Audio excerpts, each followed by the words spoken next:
Hello, this is Robert Hatcher from your Calc 1 class, and I just wanted to give you a little hint on the homework for section 2.4 that's due here pretty soon. Before I do that, I wanted to go back a little bit to 2.3 to something that I think is really important that the book doesn't do a great job of explaining. This is theorem 2.6, and it's about limits of transcendental functions. And the first thing I want to do is remind you what we mean by transcendental functions. Transcendental functions are any function that can't be written as a polynomial. So for our purposes, what we're talking about when we're talking about transcendentals is all of these kind of functions, 1 through 6, which can be summarized as our 6 basic trig functions, right? These are our 6 basic trigonometric functions. So if it's a trig function, this theorem applies. And also exponential functions, right? Exponential functions, such as, this a here could be any number that's bigger than 0, right? So, for example, we're talking about y equals e to the x, or y equals 1/2, all raised to the x power. These are exponential functions. And the third kind of function we're talking about here are logarithmic, right? So if we have a trig, a logarithmic function, or an exponential function, this theorem is going to apply. What the theorem says is if c is any real number in the domain of the function, right? Then all you have to do, if c is in the domain, then all you have to do is plug c into the function to evaluate the limit. And that's all you have to do.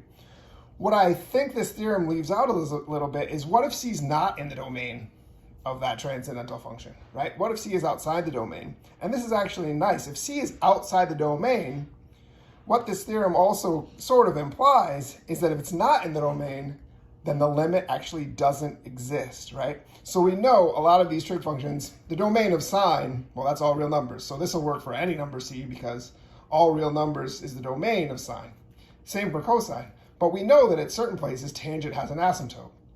Well, the key is that if c is at a location where one of those asymptotes lives, then the limit will not exist. So for example, if we look at the limit of the function tangent x.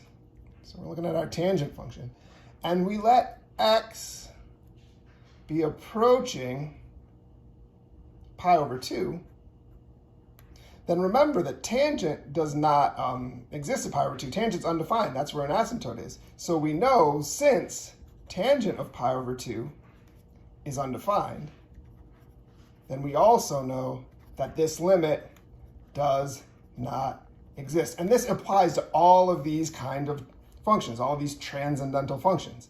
If c is not in the domain of the function in question, then the limit as x approaches c will not exist. I think that's an important point to remember. Now for help with your homework from section 2.4 a little bit. These are a couple of questions from section 2.4, 2 different examples. And what I want to get at is the difference between a discontinuity that's removable and a discontinuity that's not removable. I think we make this more complicated than it actually is. If you remember when holes happen in a function, this is a hole in this function right here. It's x minus 5 over x squared minus 25. It'll have a hole where x is equal to 5. The limit exists at 5. Keep in mind, the function doesn't exist at 5 because when you plug 5 in, you get a 0 in the denominator. But the limit does exist at 5 because it's a hole, right? As we come at this function from the left, it approaches a certain height. And as we come at it from the right, it approaches that same height. So the questions are going to ask where are the discontinuities of this function and which ones are removable or not.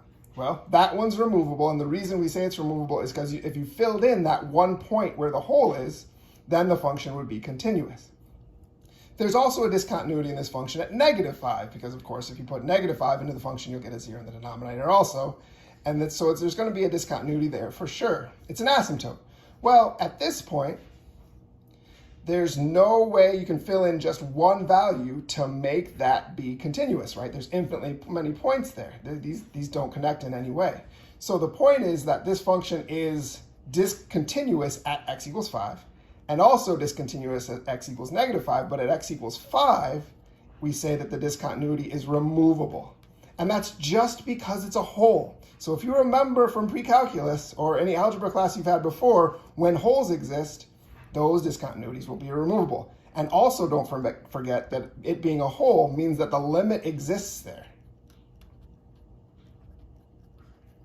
Now at x equals -5 in this example, the discontinuity is non-removable because you can't just fill in one point to make it be continuous. And keep in mind, that means that the limit does not exist as x approaches -5. Similar kind of situation here. So asymptotes are a place where discontinuities will be non-removable. And also where a function jumps, like this one, is another place where we'll have a discontinuity that is non-removable. Again, there is no one point that you can add into this function to make the function be continuous. I hope that helps a little bit with the homework. Good luck. Please, as always, email me if you have any questions.